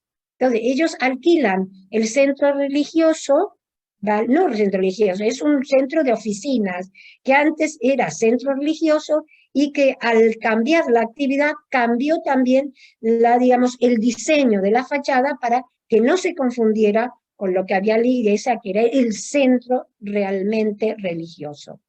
Aquí tenéis el diseño de centros, que se identifican como centros que atraen. el diseño de centros. Este es el Guggenheim, esto es el atrio del Guggenheim, que comenté que orientaba, que dirigía, y que realmente la gente no se puede perder en este edificio, aunque es muy complicado, porque tiene un atrio que centraliza y orienta las personas, como este edificio, el centro focal de este edificio, que es una corrala madrileña. Este es un edificio que hice yo hace unos cuantos años, donde hay un centro focal que orienta a las personas. Y a partir de aquí, no sé si hay que ir un poquito más rápido, nos orientamos en otro terreno, la arquitectura y la neurociencia, para personas con discapacidades, adultos y mayores, y personas con trastornos del autismo. ¿Qué hice yo para pasar de todo lo anterior, que se centraba tanto en lo perceptivo, a la neurología de la conducta y la neuropsicología? Bueno, lo que hice fue estudiar neurología de la conducta y neuropsicología. Tuve que estudiarme unos documentos muy buenos que hay en Madrid, publicados por gente de especialista en estos temas. ¿Y qué hice? Identifiqué perfiles neurológicos. ¿En base a qué? En base a cómo era el perfil neurológico relacionado con qué. Con la visión, con la audición, con la movilidad, con la percepción, con la relación entre la memoria y la atención, en las relaciones entre la memoria, la atención y la movilidad de las personas. Y así definí yo, y eso lo tenéis en el libro que se llama Seguridad Espacial Cognitiva, también lo tenéis en el de mayores y también en el autismo. Identifiqué perfiles neurológicos que, una vez identificado la dificultad de cada uno de estos perfiles, ¿por qué? Porque sus funciones neurológicas, sus mecanismos están afectados. Yo lo que hice es crear unos patrones de escenarios espaciales para resolver las dificultades de estos perfiles neurológicos que yo previamente había identificado. Es decir, que identifiqué las características del perfil a través de ¿qué? De bloqueos o cortes en la continuidad de los impulsos nerviosos para captar, transportar, procesar y elaborar respuestas motoras, porque lo que queremos nosotros es que esos patrones de escenarios espaciales sirvan para que las personas se puedan movilizar en un entorno y dentro de un edificio, que son patrones de escenarios espaciales para entornos y para arquitectura. Por ejemplo, en el caso de los mayores, que hay lesiones cerebrovasculares y el envejecimiento contribuye al deterioro cognitivo, yo estudié que todo esto está asociado ¿con qué? Con disminución en la velocidad del procesamiento. Entonces hay un perfil de velocidad del procesamiento, que hay un deterioro del funcionamiento ejecutivo. Entonces hay un perfil del funcionamiento ejecutivo. Se ve afectada la conectividad cerebral, que es la capacidad de conectar regiones del cerebro de forma eficaz. Entonces, determiné perfiles con dificultades de conectividad cerebral, ¿vale? Y entonces, de esta manera, identificando, claro, estudiando mucho neurología del comportamiento y de la conducta, identifica estos perfiles que veis aquí y que es perfiles neurológicos relativos a la identidad personal en relación con el espacio, en relación con funciones ejecutivas, perfiles visuales, auditivos, de la percepción, cognitivos, de la memoria y la atención, y motores. ¿Por qué motores? Porque yo como arquitecto quiero preparar a las personas con mi arquitectura para la acción. Entonces, primero que hice, ver cómo se comportan el cerebro en su funcionamiento sin bloqueos, y con bloqueos en los impulsos nerviosos que pudieran estar afectando a la capacidad funcional de las personas para desarrollar experiencias sensoriales, visión, audición, somatosensorial. ¿Y para qué? ¿Para qué? Para transformar lo sensorial en percepción y cognición y provocar acciones motoras y las personas puedan moverse en el edificio que yo estoy diseñando. Entonces, aquí dice que atendiendo a las funciones neurológicas se identifican perfiles. Entonces, ¿para qué me sirven estos escenarios o patrones espaciales o perfiles neurológicos? Lo que hago es identificar el perfil neurológico. A cada perfil neurológico le asigno un escenario espacial. Y ese escenario espacial es como un código, porque no hay normas, ¿vale? Entonces, esa codificación que hago yo en base a cada uno de esos perfiles espaciales, estas reglas equivalen a un código que utilizo yo en mis diseños, o bien el diseñador que quiera leer mis libros pueden utilizarlos en sus diseños. ¿Para qué? Para ser decodificados y comprendidos por los usuarios. Un escenario espacial acorde con un perfil neurológico con determinados tipos de bloqueo, un escenario espacial ajustado a un bloqueo cerebral va a ser decodificado y comprendido por los usuarios. Aquí entramos entonces los adultos mayores. En base a todo lo que dije anteriormente, hay que hacer proyectos de nueva planta o voy a hacer yo ajustes a los perfiles neurológicos de mis personas mayores en los centros de día del Ayuntamiento de Madrid, que es donde yo trabajo. Entonces, tengo que tener en cuenta siempre la secuencia, trabajar con formas y colores, con memorias externas, que vamos a ver ahora, para que puedan reconocer el camino. ¿A dónde? Fundamentalmente las personas tienen que ir a los aseos, saber dónde está la derecha y la izquierda, pueden haber perdido, pueden tener apraxias, que es haber perdido la memoria de determinados gestos, y siempre tengo que anticipar para que sepan hacia dónde tienen que ir y luego puedan regresar. Tengo que prestar atención a su atención, valga la redundancia, ¿a través de qué? De dígitos, de evitar bloqueos, de utilizar lo que se llama el control atencional, evitar la fatiga del comportamiento, activarlos física y neuronalmente. Y aquí entonces tenemos un edificio que antes no tenía elementos de orientación y que ahora yo he organizado desde el punto de vista funcional y sensorial para orientar y dirigir. Lo que veis ahí es un edificio que antes era completamente blanco y que ahora ha ganado. El de la izquierda son apartamentos para mayores y el de la derecha es un centro para personas con demencia o determinados problemas físicos que se orientan por colores y formas.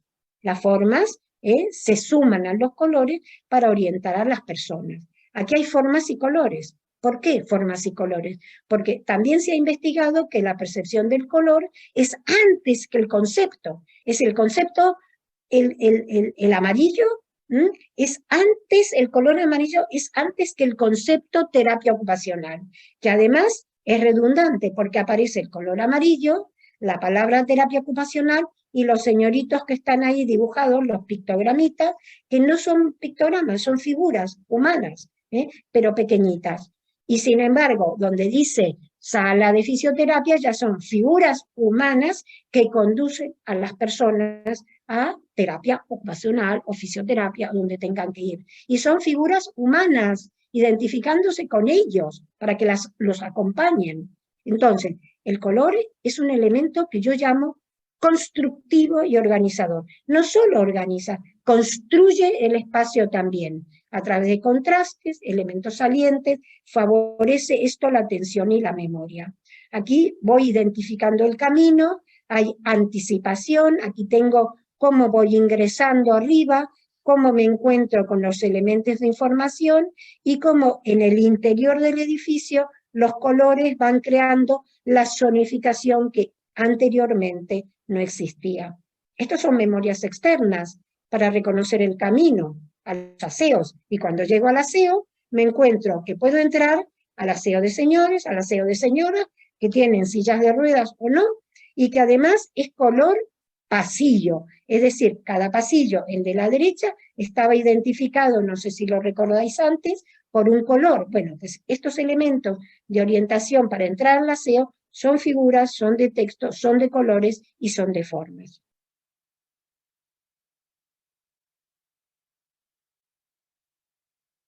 Esto es derecha e izquierda. Las figuras de abajo, veis que estoy yo ahí, de pie, en negro. Bueno, pues invertir la figura para que veáis que se puede ir hacia la derecha y hacia la izquierda, colocando el elemento gráfico en un sentido o en otro sentido. O puedo colocar elementos directores de color en el suelo, porque ahí el color, esas direccionales que coloco en los laterales, ya se convierten en directores formales hacia donde tienen que ir las personas para encontrarse con lo que está fuera de la visión. Cuando hay problemas de dificultades de entrada dorsal ventral en el cerebro, ¿qué quiere decir dorsal ventral? Que puede haber lentitud para identificar objetos. Eso es dorsal ventral, ¿vale? Entonces, se puede resolver mediante mensajes con guías visuales, como por ejemplo, en esta puerta que antes era marrón y que no se sabía muy bien dónde estaban los picaportes, ahora están referenciados y señalados y descritos casi con color. Por ejemplo, el pomo de la puerta, o bien con figuras, o con elementos gráficos o escritos. La memoria de los gestos, de las apraxias, se pueden reactivar a través de las figuras imitables. Si yo quiero imitar, y entonces me pongo frente a la figura, y hay un señor caminando, y ejecuto, porque tengo dificultades, porque tengo una apraxia, tengo el almacén de mi memoria de los gestos está afectada, se llama praxicón, y entonces me coloco frente a ese señor que está caminando y reproduzco el gesto del señor, aun cuando yo tenga dificultades de almacenaje de la memoria de los gestos. La ruta del símbolo, que ya lo expliqué antes, se logra mediante los números, y sobre todo cuando hay bloqueos, por ejemplo, en el caso de personas con Parkinson, se colocan unos elementos en el suelo para desbloquear la caminata. El equilibrio hay que tenerlo en cuenta, hay que tratar de favorecer la función visoespacial, hay que mantener el equilibrio corporal, hay que tratar de que ellos puedan mantener la coordinación de los movimientos, y todo esto lo hago con los elementos de color, de forma, de función. ¿Qué es el control estimular? Es algo muy importante, porque el control estimular son estímulos alternativos que ayudan a desarrollar nuevas conductas. Por ejemplo, patrones de comportamiento funcionales. ¿Qué significa esto? Que, por ejemplo, cuando las personas con demencia están permanentemente yendo a la puerta de entrada del edificio, porque la puerta de entrada no está al alcance de todas las zonas de circulación, lo cual es una dificultad, un error del proyecto. Es decir, una puerta de acceso a un edificio donde hay personas con demencia no puede estar en relación con las zonas donde ellos están permanentemente deambulando, porque la puerta de entrada es un estímulo muy alto, ya que ellos lo que quieren es irse, quieren irse a su casa, quieren irse a la calle. Por eso las personas con demencia abren las puertas y se escapan, son escapistas, son igual que las personas con trastorno del espectro del autismo, que son escapistas. Entonces, ¿qué hacemos? Crear estímulos alternativos que ayudan a desarrollar nuevas conductas. ¿Qué estímulos alternativos? Por ejemplo, lo que ponemos son estores que tapan, que disimulan, pero no anulan la puerta. Lo que hacen es dirigirlos a los aseos, que es algo que les gusta mucho ir a las personas mayores, a los aseos. Entonces, el control estimular son estímulos alternativos que ayudan a desarrollar nuevas conductas o patrones de comportamiento funcionales y adaptativos. ¿Por qué? Porque falla el control interno de la persona, ya sean mayores, personas con el trastorno del espectro del autismo. Y sobre todo, ¿qué hacemos en los edificios? Activar activar su función física y neuronal. Todos estos elementos que veis ahí están dibujados en una zona de gimnasia que hemos creado dentro de un edificio de un centro de día para adultos. Y estos son los señores a los que les sacamos las fotos para luego poner su figura dentro del centro de día o dentro del centro residencial. O sea, ellos mismos están en las paredes del edificio. ¿Lo veis aquí? El señor que está aquí, el primerito que veis aquí, es este señor que está aquí. Y así todos, nosotros sacamos las fotos a las personas y luego los ponemos como figuras en las paredes. Y entonces, la fatiga del comportamiento es muy clásica en las personas que tienen que adaptarse a nuevas actividades en los centros de día. A veces quieren irse, no quieren estar todo el día porque se aburren, no protestan, no les gusta la comida. Entonces, ¿qué hemos hecho? Pues hemos creado muchas actividades en cualquier habitación donde haya espacio para que se diviertan. Y esto que veis ahí lo hemos creado en un centro de día que se llama Pablo Casals, y entonces ellos hemos colocado un elemento que es nada más que una red, y ellos juegan a la pelota con una red que ponemos y sacamos, y ahí se divierten muchísimo. Bueno, juegan con la directora y juega ahí el fisioterapeuta, y ahí todos juegan, y ahí los veis sentados. Pero realmente lo que tratamos de hacer es que estén de pie, aunque tengan personas que los cuiden para que no pierdan el equilibrio, es jugando con sus globos y su mampara para su red, como si estuvieran en una zona deportiva. Y finalmente, en el caso de del trastorno del espectro del autismo, estamos llegando al final. Perdón por la duración, pero nos parecía que era interesante llegar al final.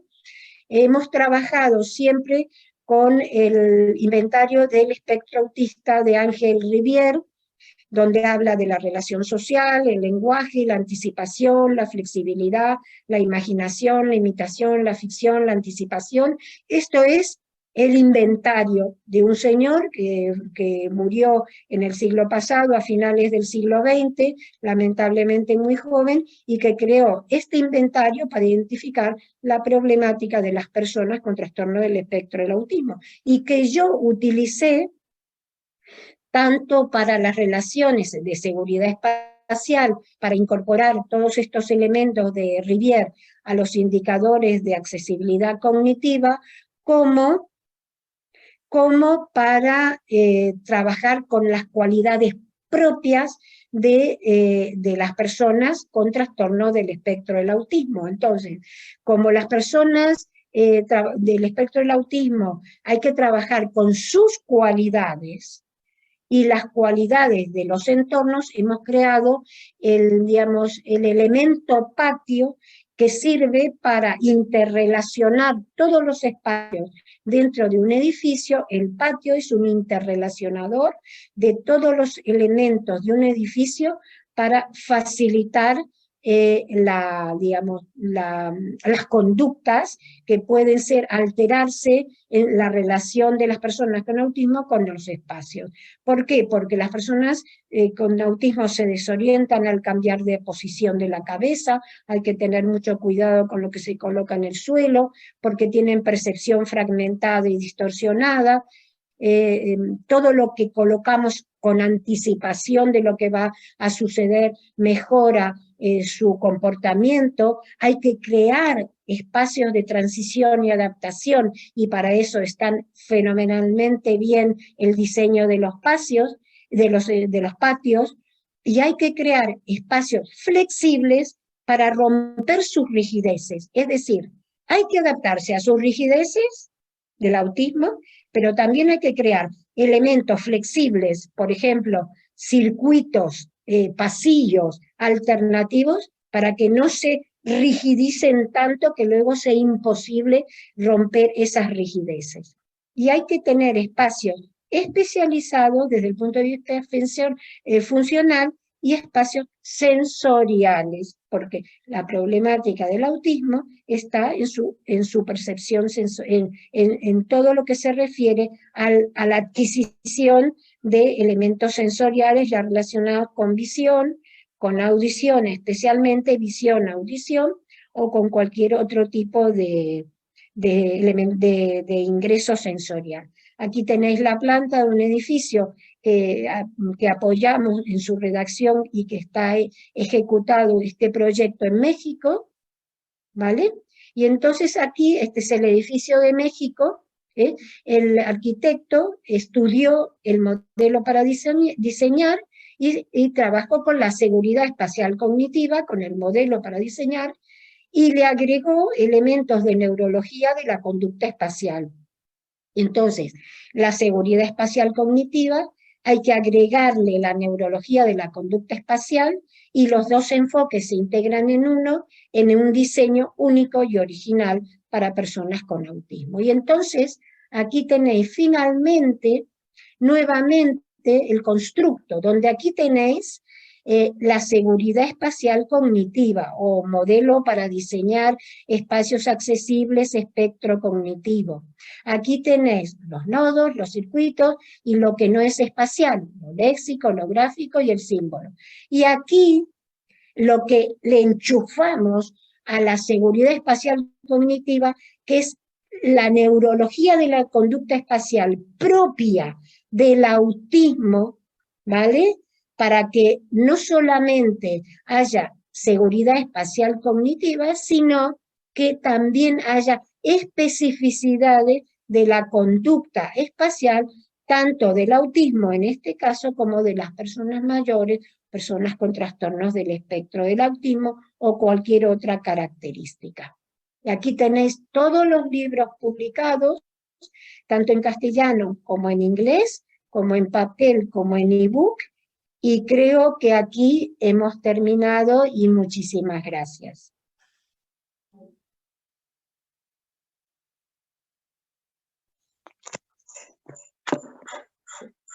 Bueno,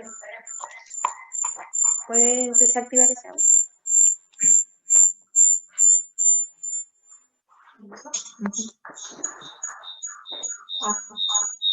Ya. No, se provoca. No, pero algo está pasando.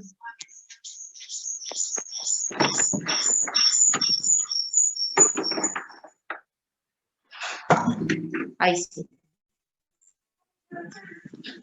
Bueno, disculpen, me tuve que cambiar de sala porque si no se estaba acoplando un poco el video. Bueno, agradecer a Berta por su impecable presentación. Efectivamente, como equipo decidimos extender un poco más allá de lo que teníamos presupuestado este webinar, con la finalidad de que obviamente se pudiese entregar la mayor cantidad de información posible, así que también debido a eso vamos a acotar un poco también las preguntas.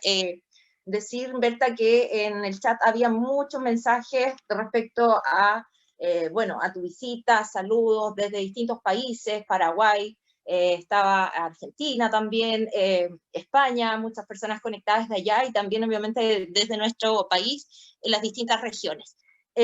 Vamos a ver solo dos preguntas en honor al tiempo, porque habíamos comprometido hasta cierto horario, así que vamos a revisar. Hubo personas que hicieron más de una consulta, así que vamos a elegir una de ellas en esos casos. La primera, nos preguntan qué tipo de símbolos son más recomendables, aquel que tiene solo un color, negro como sombra, con fondo simple, dice, o en colores, todo pictograma. Vamos a ver, la palabra símbolo lo asigno nada más que al número, ¿vale? Tal vez la pregunta se refiere a las figuras, a los aspectos gráficos, ¿vale? Entonces, el símbolo es el número. Cuando yo hablo de símbolo, solo es el dígito, porque precisamente el dígito cumple una función de orientación, ¿vale? De interpretación diferente a la gráfica y a la de texto. Entonces, creo que lo que me estás preguntando es a la parte de gráfica. Entonces, a ver, todo va a depender del fondo. El fondo tiene que tener de la figura fondo. El fondo tiene que ser lo suficientemente identificable con respecto a la figura, que es el gráfico. Entonces, si yo estoy trabajando con un fondo amarillo, la figura no puede ir en amarillo, la figura no puede ir tal vez en naranja tampoco. La figura tiene que ir o en un color contrastante con el amarillo, como puede ser el negro.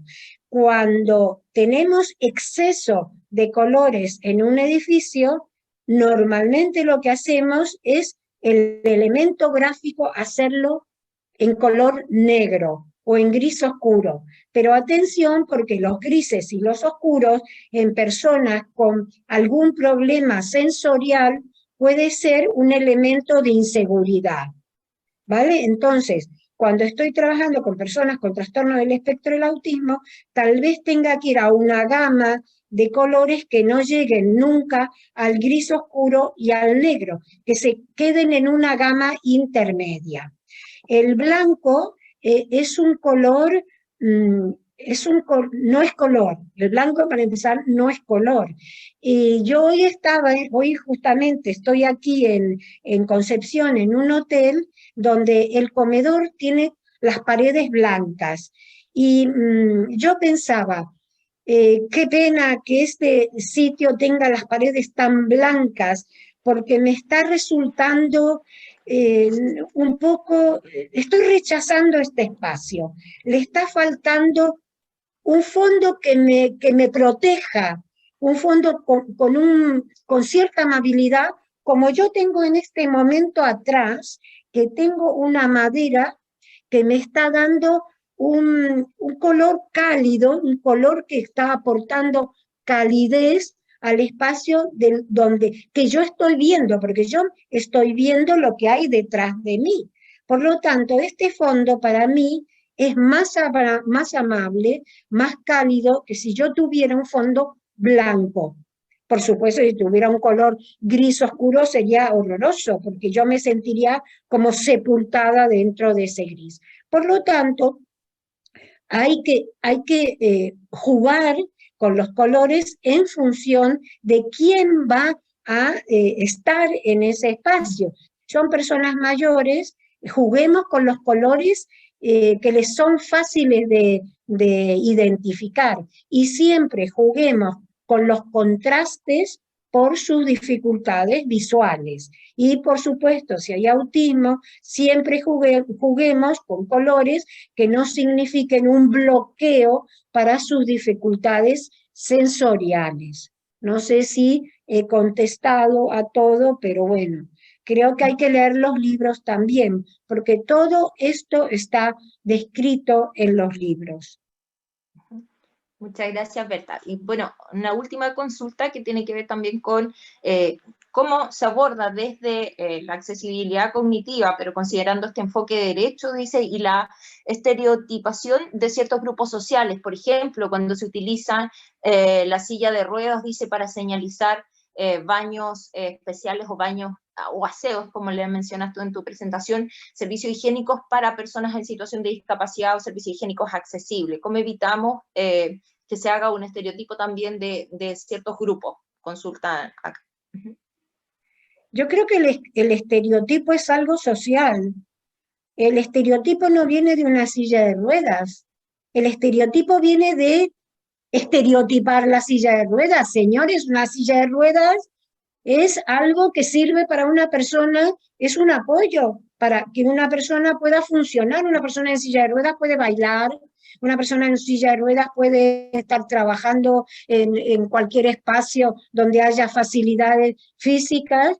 Entonces yo creo que los estereotipos el estereotipo no es la silla de ruedas, el estereotipo es las personas que están estereotipando a una persona que está en una silla de ruedas, señores. Eso es social, no tiene nada que ver ni con la arquitectura, ni con el pictograma de la silla de ruedas. Es decir, si yo quiero hacer un aseo reconocible, accesible, porque ten en cuenta que yo trabajo en centros de día donde las personas están todo el día en una silla de ruedas, algunas personas. Entonces, ¿cómo las oriento para que vayan a su aseo o a su baño? ¿Cómo hago si no coloco a una persona en una silla de ruedas? que me invento algo por ese estereotipo que es social. Es decir, el gráfico, la silla, no tiene ninguna culpa. La culpa es de las personas que estereotipan a la silla de ruedas. Entonces creo que la silla de ruedas es un elemento más, como el bastón para ciegos, como la barandilla, como el braille, para apoyar. Es decir, el sistema de apoyos que utilizo yo, para algunas personas también puede ser un estereotipo. Estereotipar a la arquitectura porque es comprensible. Yo creo que una arquitectura tiene que ser comprensible y para otras personas resulta que puede ser, no, eso es un estereotipo. Oiga, no, mire, usted es el que tiene el problema. No lo tiene la silla de ruedas, no lo tiene la persona que lleva la silla de ruedas, lo tiene usted. O sea que es usted el que tiene que cambiarse el chip en el cerebro. Por lo tanto, yo si tengo que señalar un espacio, un aseo para personas en silla de ruedas, pues le pongo la silla de ruedas, para que no se confunda, ¿vale? Vale. ¿O qué quiere? ¿Que le ponga aseo para personas con discapacidad? También eso es un estereotipo. O ponerle aseo para personas que no caminan. O sea, eso creo que hay que ser como un poco más, no sé, más inteligente para llegar a esto de los... Yo creo que la sociedad estereotipa todo aquello que no conoce. Por lo tanto, ¿qué hay que hacer? Que todo esto se conozca para romper con todos los estereotipos. Muchas gracias, Berta.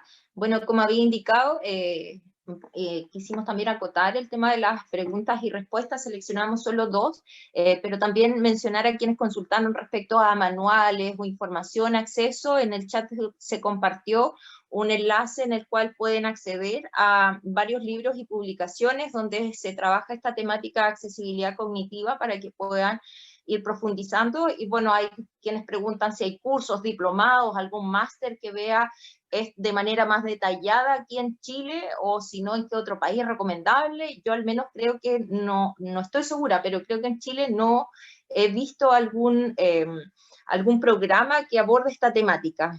Sí, en España, donde, bueno, Berta, que ha estado generando y trabajando todo este índice, me imagino que ahí sí existe mayor formación.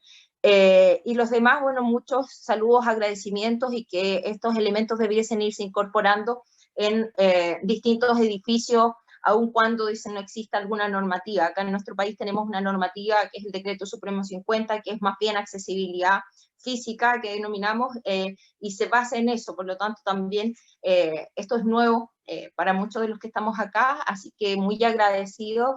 Berta, en nombre de todo el equipo de inclusión, me corresponde hacer el cierre ahora de esta actividad. Andrea, ¿me permites? Nos vemos en un rato más a quienes se han inscrito para nuestro curso de accesibilidad cognitiva que vamos a desarrollar en la Universidad de Concepción de manera presencial. Así que les damos las gracias por apoyarles, @somos_includec, donde estamos permanentemente subiendo publicaciones respecto a las actividades, iniciativas que se están haciendo, y donde también vamos a dejar la información de dónde va a estar contenido y soportado la grabación de este webinar, ya que varias personas también consultaron porque se tuvieron que retirar anticipadamente, así que ahí va a estar disponible para que puedan terminar de ver lo interesante de esta última temática que vimos de mayores y personas del espectro autista. Así que Andrea, muchas gracias a Andrea, todos y cada uno de ustedes. Me parece que Berta quiere decir algo.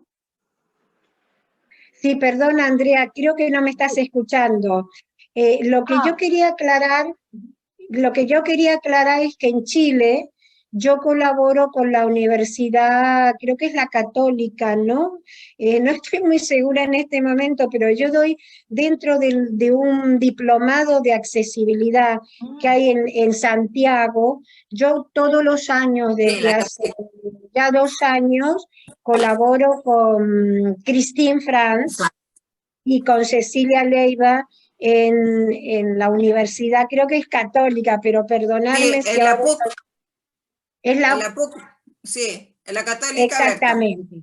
Y en cambio, también quiero decir que en España no hay ninguna universidad que trabaje con este modelo para la accesibilidad cognitiva, pero este es un tema complejo y yo no quiero desvelar ningún misterio de por qué esto sucede en España.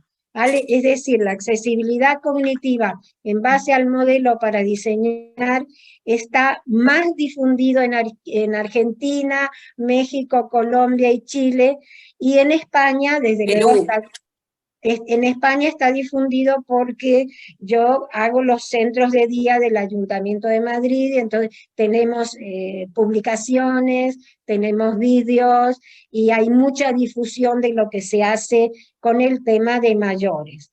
Pero que esto esté en un máster universitario, no está.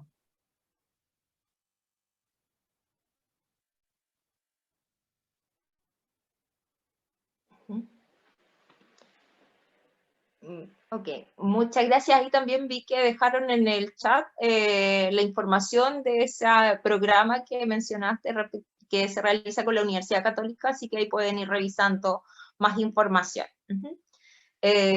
Bueno, ahora sí entonces nos despedimos.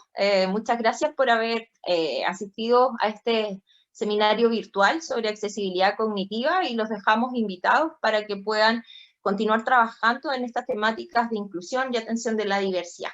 Muchas gracias, que tengan un buen día.